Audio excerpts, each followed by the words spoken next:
Hey, what's up, guys? Pittsburgh White Schwartz. We're bringing you some Adventure Time deck lists today. These are kind of like our first impressions of the set. It's not like the set was out in Japan before coming here. It was an English exclusive set, so um, not really like a build to work off of. We kind of have to like do it ourselves. But that's what I do all the time anyway. So um, easy for me. I don't know how Brian and Carmen did with theirs. I haven't seen their deck lists yet, but we kind of like each took an angle on like what we think's going to be like a meta build for the deck. What that might end up looking like. So there's probably going to be some similarities across the lists, but Yeah, you can jump right in. yeah, I think all the decks are probably going to be pretty good from what we did in the set review. So yeah, you want to just jump right into it? You want to tell us about your ugly ass combo, Carmen? I yeah. Already. Got it. So I'm playing the ugly Jake. I'm playing the funneled build, the 8-choice build. Just where I wanted to start. Level 0 lineup. I'll just go level by level here. So level 0 lineup, 4 Wildberry, pretty standard, like memory bomb. Like when decks have access to this card, you typically run a lot of it.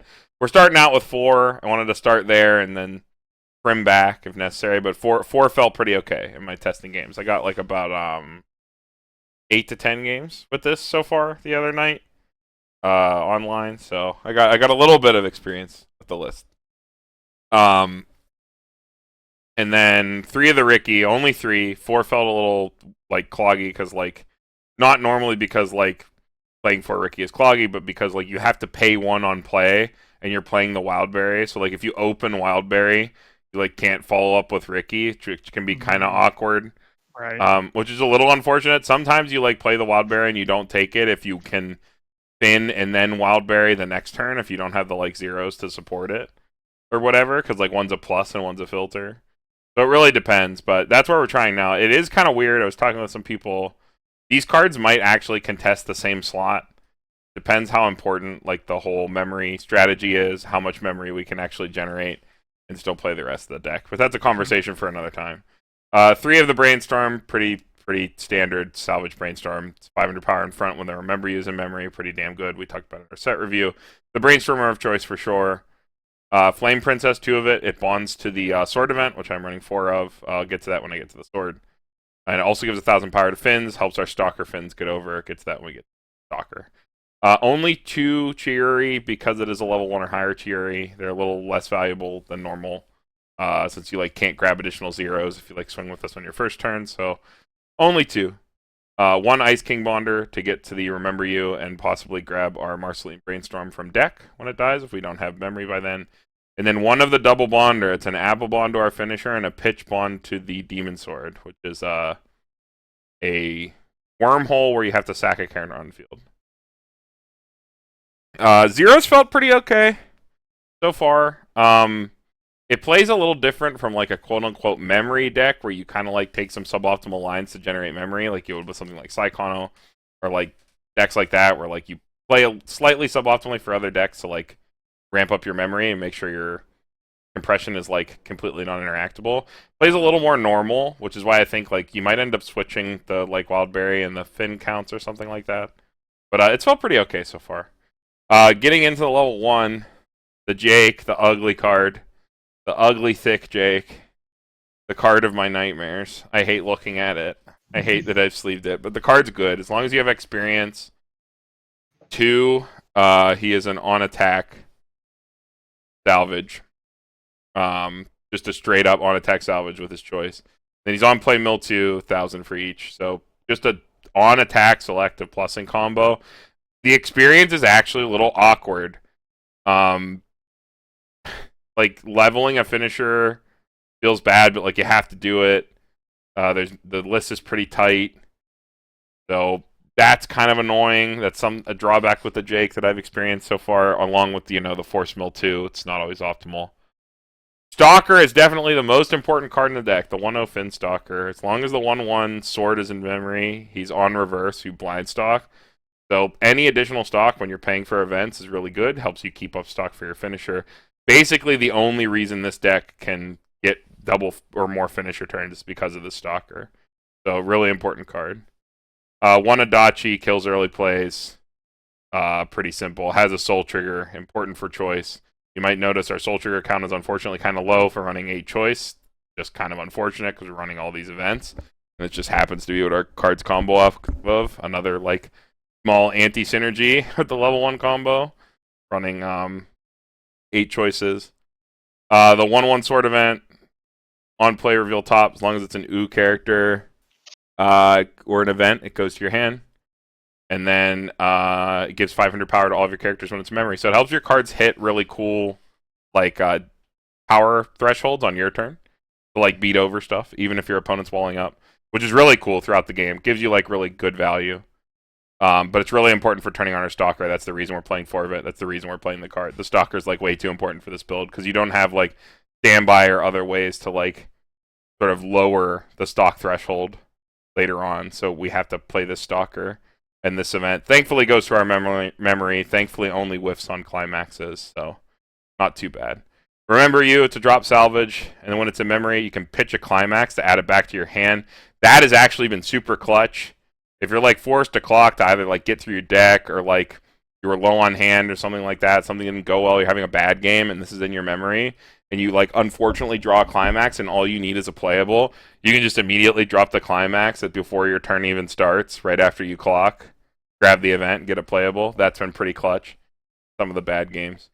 2 Rainicorn Free Fresh cards really important. Also has a soul trigger. That's why I'm running 2. Only 1 bounce event. I think I discussed this with Andy a little bit in the set review. Seems a little loose, but with the Bonder, I can assure you, you don't have poor access to the card. 4 Fin Finisher. Finn and Jake Finisher. We talked about that a lot. Card's ridiculous. Really explosive. Only 3 heal to stocks, just because playing multiples of that card in one turn feels terrible, because you throw your whole hand away. So we're only running 3. And then 2 of the Jake Top Jake X, because finding the climax seemed to be a little rough. I was splitting this with the draw 1, ditch 1 bounce, the back row, just for like some extra like push sometimes, and to make my Finns and Jakes sit really big, because as long as you have experience 4, those are 11K's cross turn. But I was having so much trouble like finding the choice. I felt I needed 2 Top Check X's just to get into it. So I made that change after like the first couple games, and then it ran a lot better. But yeah, that's the list. Is it a little bit awkward having to, run more of the Top Check X's because, because you're probably you don't have standby in your deck, so you kind of have to just field all your Finns and Jakes on your kill turn.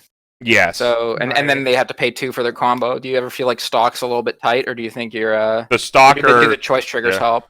The choice triggers and the Stalker. It's mainly the Stalker.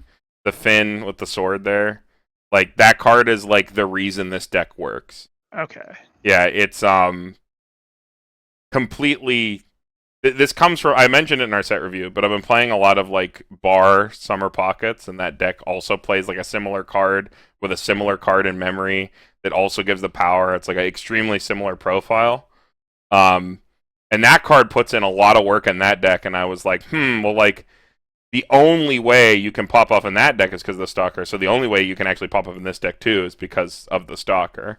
Like, the Summer Pockets is a little bit more efficient because it's only a pay 1, but like even then, that deck has a lot more to pay for, whereas this deck's pretty free up to the top, other than the events that you're playing, but like the events end up being free as long as your Stalker's getting reverses. And with all the extra power that you're getting, especially from the Flame Princess and the 1/1s being in memory, the Finns just find reverses all game, despite being basic 5Ks. So like you can really get up there and just keep getting extra stock every turn. You usually have one of these down every turn. Okay, that's good to hear. Yeah, I was worried that the Stalker might not be consistent enough, but it sounds like that might not be as big a problem as I thought. I know Yue was playing a deck where he didn't even play a level 1 combo. He literally just played the Stalker in all the events, and that was like his level 1 with like an empty door. I mean that could be spicy. That VOD's out there somewhere. I think it's on Dan's channel, Dan's Ranch. If you guys want to Google that and check that out, it was a really cool build. I would not have come up with that build. It was very very non-standard. But it did show the power of the Stalker. The Stalker is extremely good. It's the reason the Stalker is the good part of it. I think that the sword event's bad. I think it's actively bad. For sure. Mm-hmm. It's not good, but the Stalker is so good that you run 4 of the event just to make sure that your first Stalker you get is always online, because card is pretty necessary for being able to play these events, generate this memory, and still play your finishers. But yeah, that's the deck. It's pretty canned, pretty simple. This is probably what most people thought of, like while they were looking at reveals, what they wanted to build. I just wanted to start simple and see what was there. The answer is that after my limited testing, that it's definitely okay, but it's been pretty underwhelming. You don't do a lot in the mid game, but like snipe lanes with Finn to get extra stock and like play events and like maybe crash some wild berries in. It's like it doesn't feel like you're doing a lot until you get to level 3. You're just kind of waiting to like pop off with your top end, and like Finn and Jake is ridiculous. Like I've killed people from like, you know, pretty low like 3-0, 3-1 pretty consistently with like only 2 of them. Card's pretty damn good, but you don't have access to like decompression tools and stuff, so like you're kind of at the mercy of your opponent's deck state. Like even though the card is very good, like maybe even though it's a healer, like you look at 7 healers, maybe it's not as resilient as it might sound. You might really be waiting a long time. Just sort of, I started adopting sort of like the Sal 10th-ish strategy, where you play your finisher because it's an 11k healer, and you just kind of wait and wait and wait, and then like you play your top check X, grab your choice, and then go for the game from there. Mm. Wait for the moment to strike. Yeah, but it's felt pretty good. There's refinement that needs to be done for sure. I think Annie mentioned it. These are all just kind of our first cracks. Yeah. There's refinement to be done, and I guess we can move on here. The first one's going to be the longest because I had to explain all the cards in general. Because as we move on here to Brian's 8 standby deck, you can see a lot of the same cards. Yeah, I do have one question about your deck, though, Carmen. Sure. If that's okay. Yeah. What's the is there a reason you chose not to run any backups at level 1? Because Jake's pretty beefy, and you can also get like the stock generation with the sword fin. He's not. He's only on your turn, and the sword is also only on your turn. So. I could have swore I just read that card. No, he's only. When this card's battle opponent becomes reversed, you may put the top card of your deck into your stock. Yeah, he's only a 5k.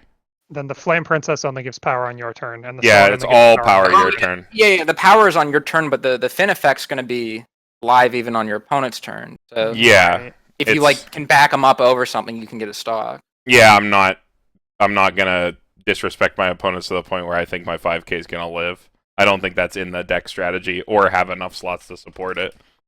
I think that was just sort of where I was at. I don't think it's worth dedicating the 2 slots to see the counter over the all these other cards I wanted to run. I think that like if you're popping off with Jake combo, like he kind of sits a little beefy, right? Like he doesn't. He's 45. No, he doesn't. It's at 45, I think. Yeah. Nothing is beefy. They only look beefy. They only look thick. They're very small. They're all small. Not a lot of power on opponent's turn until you get to level 3. Which is kind of unfortunate, but is what it is. He's got those anchor arms. Yeah, they are anchor arms. Easily deflated. But yeah, that's why. I think Yue's deck did do that, where he was very all-in on the Stalker, but he was running like that 1-0 backup with the anti-change. To like when someone would front into his Stalker, it would like turn into a level 0, crash into his Fin, and then his Fin would give it a stock. So it was like a 1-stock anti-change. Which was pretty interesting, but like I think it's a little too cute to like rely on, at least at the outset. It was a cool idea. All right, we can move on to Brian. It's already been 15 minutes here. All right, yeah. So speaking of canned builds that you come up with the first time you look at the set, the other obvious one would be 8 standby. Looking at my level 0 count here, I hadn't realized initially I only had 13 zeros. 14 is probably a little closer to what I like, so I'd probably add a third copy of the bubblegum here that I'm going to talk about in a minute, cut a copy of the 1-0 Enchiridion book event. But at level 0, I run 4 copies of the Wildberry Princess for the same reasons that Carmen talked about in the last video. Super strong card, offers a little bit of extra memory compression. It's a bomb, control board fairly reasonably at level 0. In that same vein, I run 3 copies of the Gunther Runner as an additional plussing 0 that also gives you a chance to top check into some of your events. He's on play, look at top card. If it's level 1 or higher, add it to your hand, discard a card. So it gives you some additional hand filter and an extra way to get into one of the many events or one of the other high-level cards that you're running that you may need, like a backup. The third card at level 0, the Princess Bubblegum Possessed, is on play, ditch a card, bond to the 1-0 Enchiridion blue event there. That's just a mill 4, take 1 character event. So she's basically like an Akatsuki on play, assuming assuming you are level 1 and have the blue for the book. Her secondary effect, when you play a climax, she pops back to hand. She gives one of your characters a soul till the end of the turn. That is an invaluable effect in an 8 standby deck, since the standby climaxes themselves don't give your characters souls innately. So she allows you to push a little bit of extra damage and keep yourself in the game that way as well. Additionally, bouncing herself back to hand allows you to play her again, bond to the book event again, give you some extra control over your deck in that regard as well. I only run 2 copies of the Brainstorm, since I'm also running 2 copies of the Ice King next to it. The Ice King bonds to the Remember You event, which I'm playing at level 1. Carmen talked about in his deck, and it also, on death, allows you to search your deck for a Marceline. Ideally, we're using that to get our Brainstorm out and keep our slots clean here, since there's a lot we're trying to shove into this deck. Level 1, run 4 copies of the Bubblegum combo. Synergizes really well with Standby. Gets extra power when you stand by a character out, and gets Twin Drive on combo play, so that you can Twin Drive into more Standby climaxes, plus your field really hard, get really big, reverse whatever lane you're playing against. Pretty straightforward with 8 Standby. I run 3 copies of the 1-1 Marceline Box Topper promo, as opposed to the trial deck 1-1 Silica on Guard clone, solely due to the fact that in the current meta, I feel like the reverse denial is a little bit stronger against a lot of decks. But if you end up in a meta that's particularly standby heavy, maybe, or where this card can't get big enough to you find that you're not getting your memory consistently enough, because this card gets up to 6,500 cross turn with 2 or more cards in memory. Switching over to the 1-1 Silicon Guard clone, sits at 75 hand on core, is a perfectly reasonable substitute. In the same vein for keeping board, we run 2K counters. In a standby deck, doesn't really need much explanation. You protect your big things that you're standbying out. You win board, you win game. The Remember You event works in tandem with both the 1-1 Marceline as a card in memory to help it sit big, and it also gives your Brainstorm the extra 500 power frontal. Also, like Carmen was talking about, sometimes you just get too many climaxes in your hand that you need to get rid of on short notice. It allows you to get that out of your hand right when you need it and turn it into a character or a card that you do want. I talked about the Enchiridion event. Gives you extra deck speed, acts like an Akatsuki with the Bubblegum level 0. The Rainicorn 2-1, it's a free fresh, it's a 2,500 power counter. I feel like most of the time probably using it as a 2,500 power counter to protect your standby targets, but the fact that it also acts doubly as a free fresh can help you immensely in certain situations when you need it. I play 2 copies of the early play heal Bubblegum at level 3, just for the fact that it is an early play heal to stock, pretty decent profile.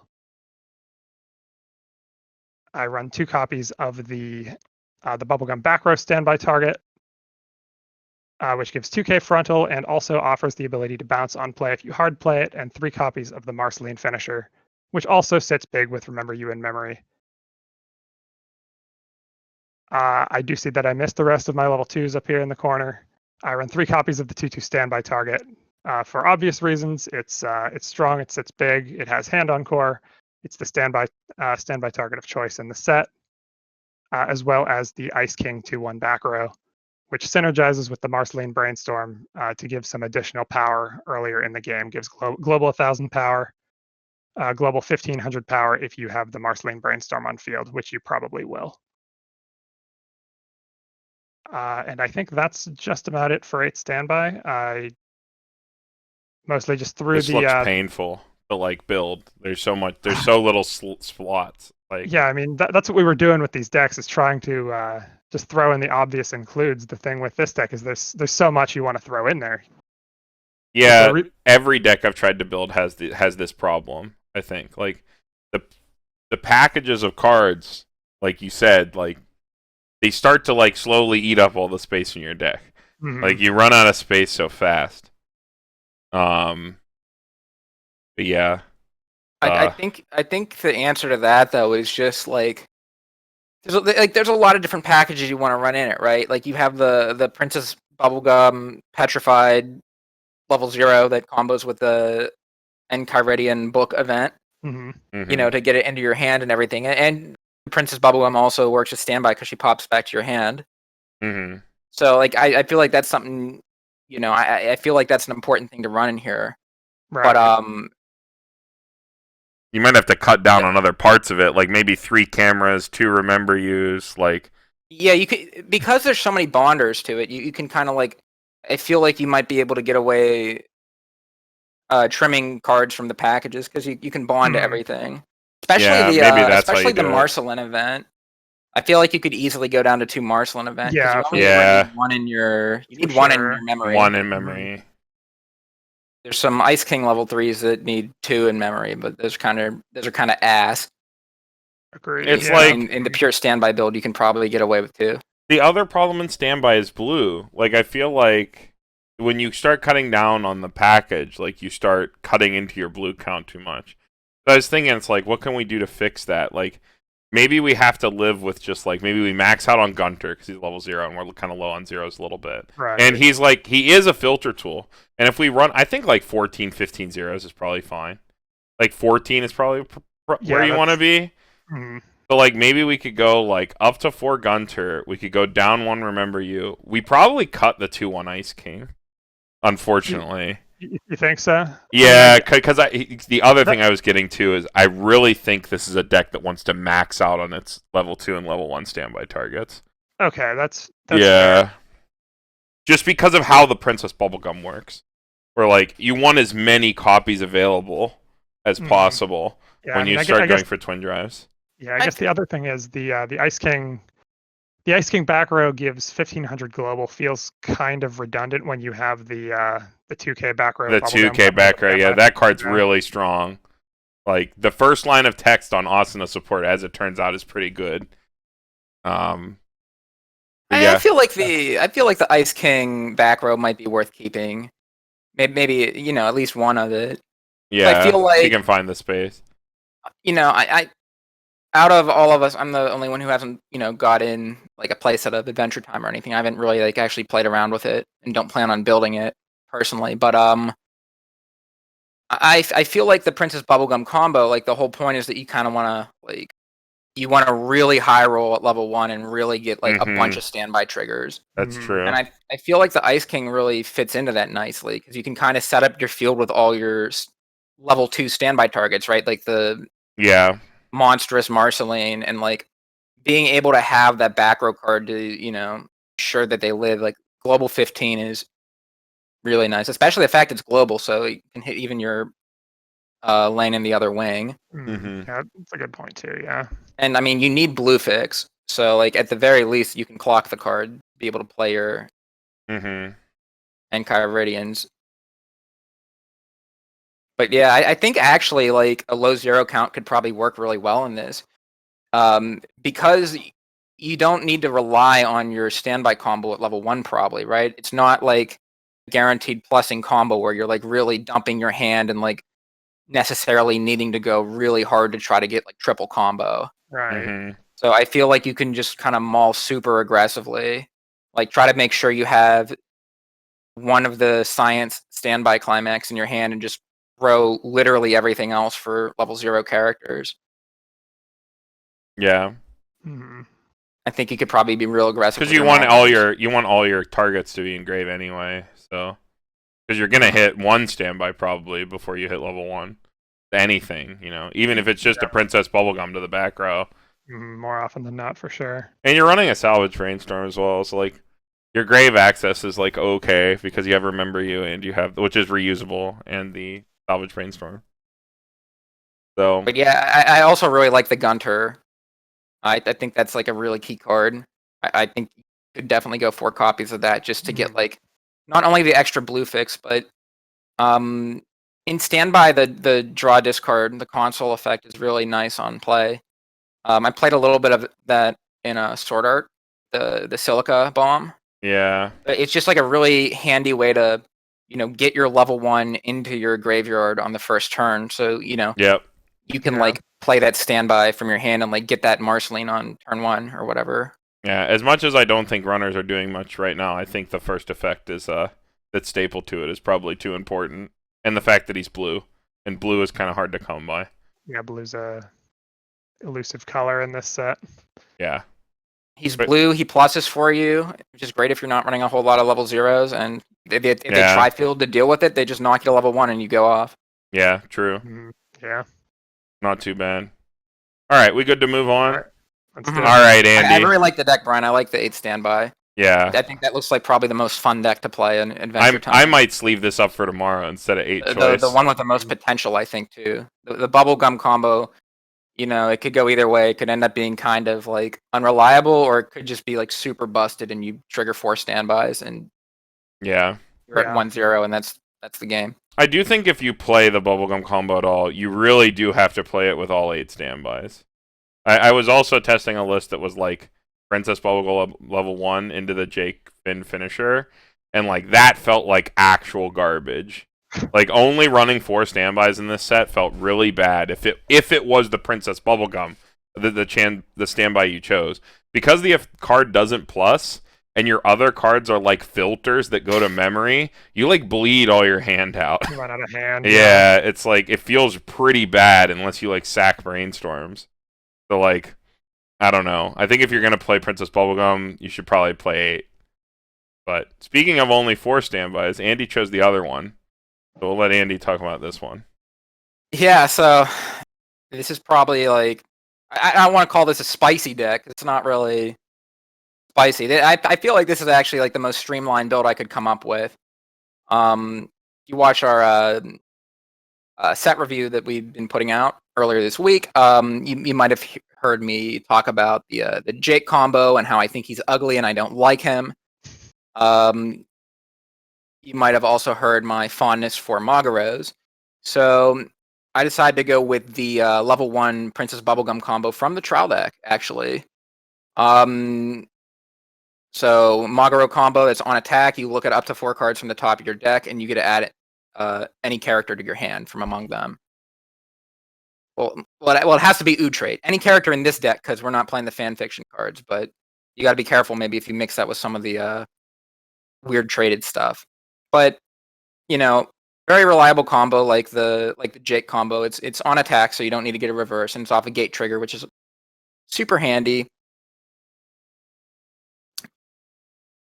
I don't think I need to like double back over everything that was mentioned before, so I'll just talk about the unique cards in my deck here. I guess important to note, I also went with the 4 wild berries. I guess we kind of all settled on that. Just seems like it's just free memory and a 500 bomb is solid enough. Yeah. Have some of the Ice King Bonders for the Marceline event, and the Marceline Brainstormers, of course. Finricky, very good. Like Carmen, I'm only running 3. That's because I think 3 Rickies is a number that I like. I think 4 can get a bit cloggy, so I usually only run 3 Rickies. But it is a search Ricky, so very nice. Good plussing card. And my unique level 0 I have here is Rabid Dog Jake. Bad Dog. Mhm. He is 3,500 power, pretty beefy, holds field for you, and has a really nice second effect too. Like the drawback on him is that you have to mill 2 cards when you play him, and if there's a climax among them, he has to go to your stock.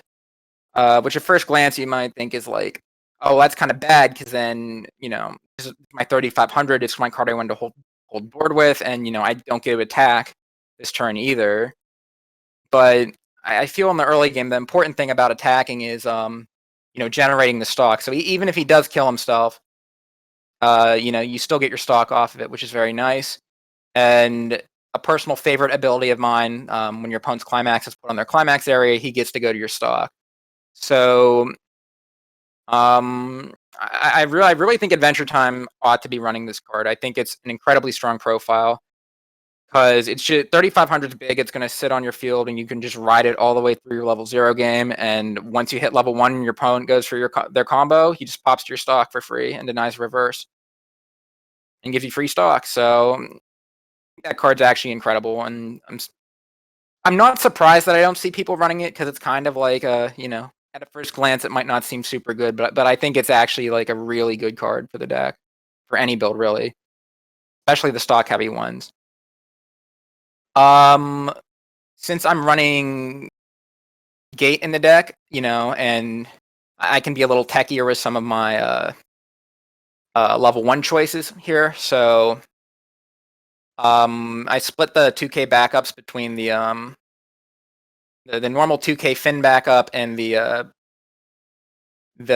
infected Princess Bubblegum backup. That one's only for 1,000, but it also has an anti-change effect on it too, so you can get people with that. I think it's important to have the backups in this deck still, because we are a standby deck still. So being able to defend your higher level characters is important, but I don't think the difference between a 1,000 and 2,000 backup is going to be particularly significant in this deck, because nothing's really tanking up super big, not until the higher levels. But even with a smaller backup, you can get people and maybe get another swing with your level 1 combo. And a couple utility cards. We got the 1/1 Jake Adachi anti-change bomb that comes online at level 1. So really solid standby target if you trigger a standby early. And really good at dealing with your opponent's standbys. And then I got the Princess Bubblegum Shimakai. Gives 500 power times your other characters to a character when you attack with it. Seems like a really good one of. I haven't tested it, but I think it's going to be good, because our level 1s aren't really hitting super big, and we do have an on reverse combo at level 3 with the Marcelin finisher. So being able to in a pinch give some extra power there would be nice. Only running 2 copies of the 2/2 standby target. I believe there's a few other different standby targets you could choose, but this is just overall, the best one. Just this standard. Gotta check the power on it. 10-5, I think. It's just the standard 10-5 encore 2/2 standby target. Again, we're probably not going super hard to try to get that standby off, but definitely try to get that card into your graveyard early, so you can trigger it into it if you want.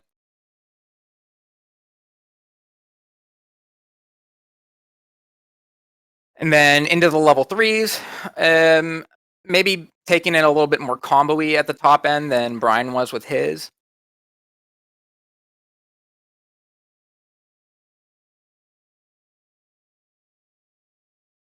So once you hit level 3 with this deck, you have any Marcelins that you standbyed out from before, and then ideally, I'm kind of going for slamming like 2 to 3 Marcelins and trying to get maximum amount of combos off.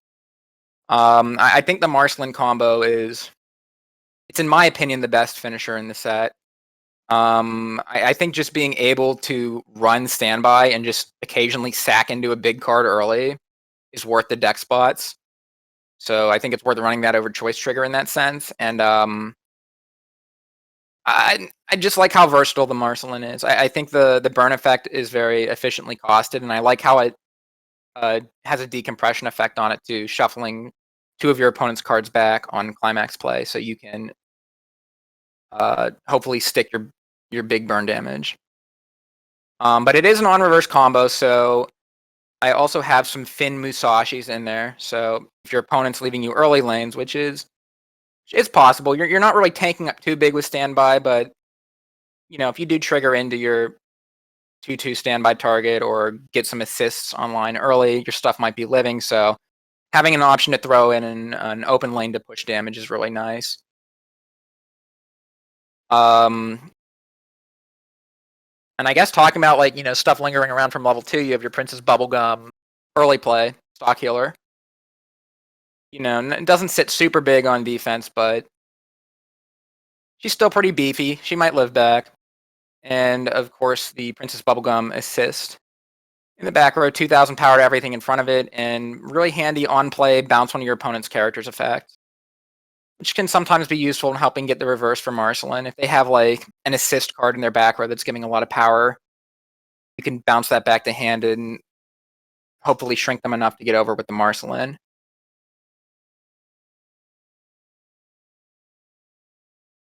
Yeah. So yeah, what do you guys think? Oh, and yeah, there's these 2 unicorns in the top corner. I also forgot those, like Brian.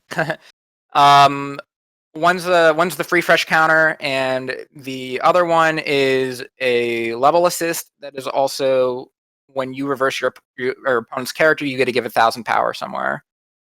So like it's not a revenge trigger. It's I guess like rolling power sort of. Mm-hmm. Yeah. Just like a 1/1 split of those. The counter, just because it's just an extra counter, and you do want to tank up on field sometimes. And we do have gate trigger to grab it, and the level assist because it's something you can stand by out at level 1. So yeah, what do you guys think? I think it's pretty interesting. Yeah, I like it. Yeah, I think the Magra is fine. You have like no what is it? No like loss of level 1 combos to choose from, right? Like you have a lot of decent ones to pick from. Exactly. The fact that it's off door is what really makes it, I think, worth playing with at all. If it was off any other trigger, it'd much probably better than buff, yeah. Probably be pretty whatever. But the fact that it's off door, it's in red, like it's on same color with your event for going into level 1, you can get that out of the way. Generate some extra memory. I am actually. Good. Oh, I was gonna say actually, since you brought up color, it was something I was gonna mention when talking about the deck, but I forgot. It kind of felt like there was a lot of deck spaces to play around with. I mean, probably why I was able to fit some tech cards in, because not really running the quite as robust of event packages as either of you two were running. Mm-hmm. When I was brewing it initially, I had the kitten package in there. I was maybe going to try doing that, because I figured like the kitten's an alright standby target. It's like a level 1 standby target. It's pretty big. And I could probably accommodate the events into the deck too, but... and I was thinking the Necronomicon package too. But it gets to be so much. It just felt like I didn't want to stretch myself to have to hit blue at level 1 also. And since like a lot of the good plussing level 0 cards are yellow, like the Finn Ricky and the Angry Jake the dog, which I'm quite fond of, I didn't want to stretch my colors too thin.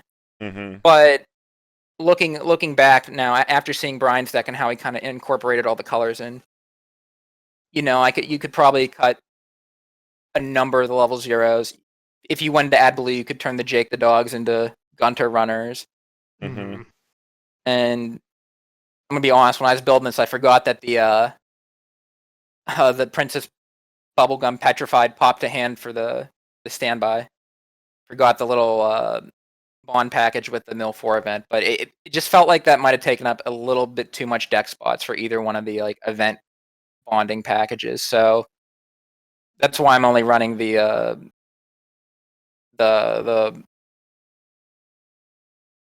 hell's it called, the Remember Ice you. King event. Remember Yeah. you, yeah. Yeah, that's fair. I think I'm on the other side of the Jake though. The level 0, the 35. I think if it was a 4K, I might be more inclined to go for it, but like 35 means it's gonna lose or tie with other oversizes, and like every time, like what is it? I tried the Earl of Lemon Grab last night, and I played that card 4 times, and 3 out of 4 times he failed, only revealing 1 card. I can't imagine how many times I would whiff if this card milled 2. And like, yeah, he goes to stock to Does the Jake mill too? the Jake mills 2, yeah, on play. Okay. He's a mill 2 on play. The lemon grab is you may mill 3 and then you reveal top. And I milled 3 and then revealed top, and it was always a climax. But like going to stock when this is like your opener play, and like even if you have another level 0, I think it's like so feels bad even when you get the stock. God forbid it's your only one. I'm just not a fan of the fail case. I think the second part of the card is great though. I like that part of the card. Yeah, the pop to stock is a great effect, yeah. The delete himself part, I don't think I agree, especially because he's only a 35. Like if he was a 4K, at least he would beat other oversizes. But like, there's too many things that either swing. Bet you'd like it more if we put the 4th Ricky in. No. Because then even if he kills himself on your first turn, you can like second turn Ricky for another level 0. Maybe that's fine. Maybe that's fine. Like if you play 3 of it, if you do open it, like switch the ratios, like 4 fins. Yeah, maybe that is Jakes. better. That does make me like it a lot better because like if you fail, then you just instant plus. You like get your card back. You like get your card back. Something else, and then your deck. Yeah, that's not bad. Yeah, that's not a bad line. It's just maybe I'm too snake bitten on them. I really like the second line of text. I'm a fan of that too. But like, I don't know, man. I wish he had anything else as a first line of text. I agree with that. Yeah. Yeah, it's just like ugh. Kind of spooky. Yeah. Any other drawback? I think way too spooky. It's funny that there's 2 of these. Why is there the Earl of Lemon Grab and this with like similar kill themselves to stock effects? Kind of unfortunate. Because I think the fail case is definitely worth considering. I don't think it can be ignored. I think you have to have a backup plan. I like the idea of 4 Rickies with this though. That's pretty interesting. Yeah, for sure. But that's my only comment. The rest of the deck looks solid. You have any thoughts, Brian? The only thing that I'd think of changing is maybe I'd cut the 1/1 event down to 2 copies and run a 3rd copy of the 2/2 standby target just to make sure it's in waiting room when you need it. Other than that, I think I like where this deck's going. Yeah, I think like at first glance I was just thinking 3 events, but after talking through your deck list with you too, like it probably is something that can be cut down a little bit. Like that would definitely open up a deck spot. Brewing in this set, and I don't know if you guys had the same experience. It can be kind of frustrating as you're going through to like sort of get everything in there. I think we all kind of mentioned it to a point. I definitely was getting that. Yeah. It's I think that might be the most underwhelming part of the set is like building in it. It kind of feels like every time I sit down to try to like figure out something new, everything ends up tracking to like, okay, I picked these 3 packages and my deck's done now. Like feels that part's kind of depressing. Like I was saying, I was wanting to run like different event packages, but it just kind of felt like it just gets too cloggy then. And it just takes up your entire level 0 lineup at that point. Yeah. Definitely.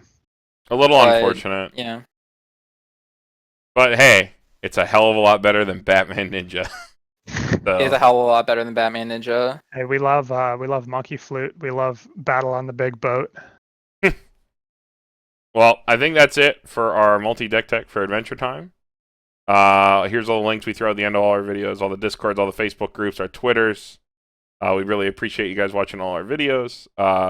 Upcoming stuff we got in the pipeline, more deck techs. Probably do, I know, maybe if we can find some time. I know Andy's wanted to do the No Game No Life deep dive for a long time. I don't know if you're still working on stuff. Oh, Andy. don't keep bringing that up, man. I want to do it. It's not that I don't want to do it. It's just I'm such a lazy fuck, and I never get around to making it. I think I have like one slide made, and I think well, I it's made a lot. Like it's a lot. A year ago. Hey, Andy's been working on this for like a year and a half. So like, I've been working on it in my head, you know, going through all the variation. But yeah, we got a lot of content coming up. I think the other big things are set reviews. We got to do Bow Free now. Yep. And then what comes Mob after that? Mob. Will be next month too, yeah. And then what else we have?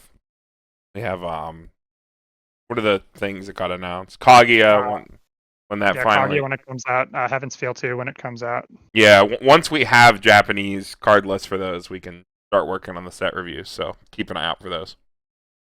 Yeah, Kaguya is going to be particularly fun. I think there's a certain someone in our scene who's buying a fuckload of cases and trying to max the deck. So that's me. A lot of us are getting play sets from this specific person. So it's me. It's me.